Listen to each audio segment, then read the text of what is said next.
Sorry for that interruption. My best friend rang. You gotta love it when they ring accidentally. What was I? Rise of Cybermen, Age of Steel's a great two-parter. Focus, damn it. Of the Cybermen, and the Idiot's Lantern's really good. I like it. The Impossible Planet, Satan, Pit, Love and Monsters. My God, I paid that much. Jesus. Anyhow. The Ood two-parter's amazing. Love and Monsters is still a bit naff. I don't care what anyone says. Fear Her, Army of Ghosts and Doomsday. Fear of Her is good, and the finale I just watched constantly. I had it recorded on VHS. I watched it day in and day out when I got in from school. I even know pretty much nearly all the dialogue, which is how sad I was and still am. Runaway Bride, good introduction to Donna, Catherine Tate. Smith and Jones, good. Shakespeare Code, again good. Gridlock is great. It's phenomenal in my opinion. A highly underrated story. Daleks in Manhattan, Evolution of the Daleks, Lazarus Experiment, and 42. Dalek two-part isn't the best, but they had to try something new. Lazarus Experiment is just standard Doctor Who. 42 is one of the best episodes I've ever seen, in my opinion. Human Nature, Family of Bud and Blink. These are all in the top 10 Doctor Who stories ever. Human Nature, Family of Blood, overrated a bit, but it's a great story. Blink, again, overrated, but I like it. I don't find the Angels scary, but I'm one guy. Utopia, Sound of the Drums and Last of the Time Lords. Awesome return for the Master. Great 3-part finale. Just really good. I'm working on getting season 4 of Tennant and the specials, and then eventually I'll get the Matt Smith era. One day. The Dalek Collection. These are the 2 Peter Cushing movies. On the back you have Doctor Who and the Daleks, 1965, and Dalek Invasion Earth, 2150 AD, 1966. It's also got that Dalek Mania documentary that was released on VHS in the 90s. It's a good set. And this, if I can get it out, stay. These are original film prints from... Oh, you can't see because I've got the flash on, or can you? No, you can't. But these are original film prints from Dalek Invasion of 2150 AD. That one's of Wyler and Susan, and that one's of the Dalek coming out of the water. The strange thing is, though, the plaque says Doctor Who and the Daleks. The cover is the Target novelization cover with William Hartnell. And then on the back it says Doctor Who and the Daleks. So I don't know what they've done. Either someone's screwed up, but I don't care. It's cool. Doctor Who, Filofax. Do you remember Filofaxes back in the day? But no, this is great. It's kept me entertained. I still haven't filled in everything in here. Stickers and games alike. What's this? The Dalek book. This is new. I got this year. Everything you want to know about the Daleks is in here. You'll find it. TARDIS Handbook, made by the same of people as the Dalek Handbook. Again, anything you want to know about the TARDIS is in here. Doctors Who's Who. This is a biography on all of the actors who have played the part, but not just on TV. You've got Peter Cushing from the movie, and also the stage Doctors. It's not just focusing on their time on the show, it's also focusing on their careers as a whole. I found it very influential.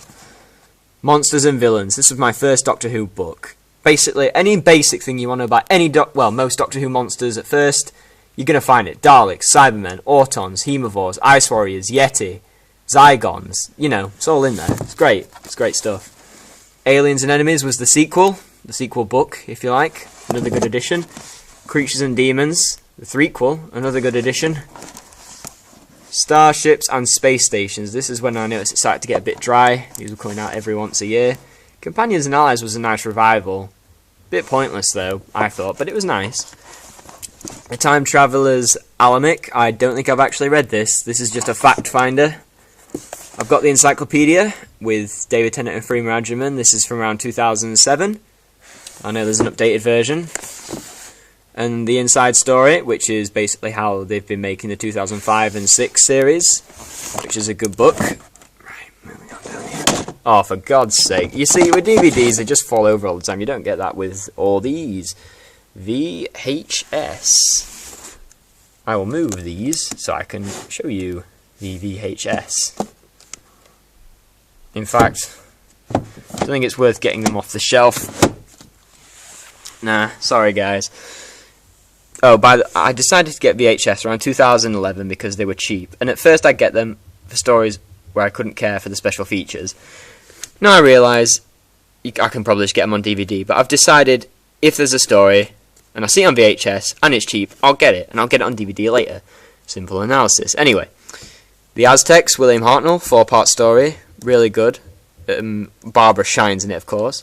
Spearhead from Space, John Pertwee's starter story. This is the edited edition, not the omnibus. It's a great opener, a bit dull in places, but it needs to set the character, obviously written by legendary writer Robert Holmes. The Claws of Axos, another John Pertwee in his second season. Shames me to say, this is the only story I own or have seen with the Delgado Master, which is a real shame and disgrace for me as a fan, because he's an amazing actor.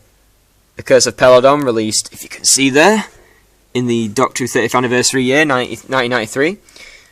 It's a good Ice Warrior story, and I found it really interesting to see him playing the heroes, basically, instead of the villains. It's really good. Yeah, also, think about this tape. The tape itself contains the new BBC logo. You see, that BBC logo, not that one. But, when I put the tape in, it still registered because it had the 1993 intro. And it never got a re-release in the Millennium Curse of Peladon, and it's the new BBC logo is engraved on the tape, so if anyone can tell me why that is, then please let me know. Death to the Daleks, this is the Omnibus edition from 1987, see, with the old BBC video logo and the old U logo. I watched this recently, it's a good story. Dalek voices could have been updated. It's a shame they didn't do that on the DVD. It took them 25 years to release this on DVD, as it only came out this year. That's a good story. The Ark in Space, this is also the Omnibus formatted edition from 1989. Brilliant story, again, like everyone says. Apparently Russell T Davies' favourite story, but you can't argue with him because it's truly fantastic. The Wirrn are great monsters. The cliffhangers are greatly positioned, although you wouldn't know it in the Omnibus. And it's written by Robert Holmes, so it's like Doctor Who perfection. Oh god, that light. Pyramids of Mars, another fantastic story. At first I thought it was Robert Holmes again who wrote this, but I don't know. It doesn't say on the back either. It's not the Omnibus edition, so I'll remind myself at some point. The Deadly Assassin, a great Gallifrey story. It proves how well the show can work when the Doctor doesn't have a companion. The Master outfit's a bit silly, but this is another one like Curse of Peladon. This is the 2002 re-release with the Time Lord collection, yet the tape is from the original release in 1991. It's just weird how they mix them up like that.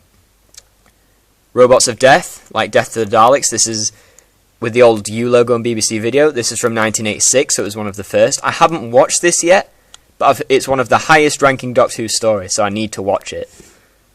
The Leisure Hive, definitely underrated. Great start to the 18th season, and Tom Baker's last. It's underrated. Time Flight. Everybody gives Time Flight a bad rap.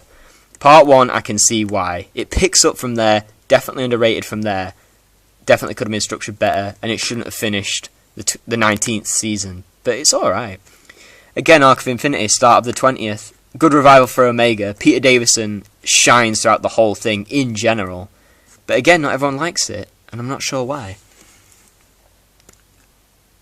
Vengeance on Varos, like Peladon, this is a lot of references to Peladon. It's from the 30th anniversary year. It's amazing. I'm so glad they've released it as a special edition. Dark, gritty, violent, still, perfection. Time Lash, again, underrated. I don't know why everyone hates it. It's a structured story. It just should have been in a 25-minute format, not 45.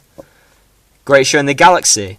Sylvester McCoy proves his worth as the Doctor. He's at his most Doctor-ish and most mysterious, and I love The Chief Clown by Ian Redington, and the music by Mark Ayers is just amazing. I should get the soundtrack. Let's move these. Curse of Fenric. This is an amazing Sylvester McCoy story. It could have been a movie. It is a movie edition on the DVD with more deleted scenes, but it's just phenomenal. I don't know why they cancelled the show after this. It's just great. Paul McGann movie, very good. I like it. Paul McGann's a great actor. Should have been given a TV series of his own. The whole thing's Americanized, yes, but that's just something we all got to put up with, innit? The Hartnell years. Some clips of William Hartnell. You've got episode 3 of The Crusade and episode 4 of Celestial Toymaker, and the pilot episode, which by 1991 hadn't been released. So it's good. And Colin Baker, this is different. This is more of a narrative structure, as you've got Colin Baker interviewing and telling you his time on Doctor Who, which how I prefer. They never released Davison or McCoy editions, which is very confusing. Oh well. Right, that was VHS, DVD, and some books. I'm going to have to end this, so stay tuned for part 4 since my camera screwed up. Bye!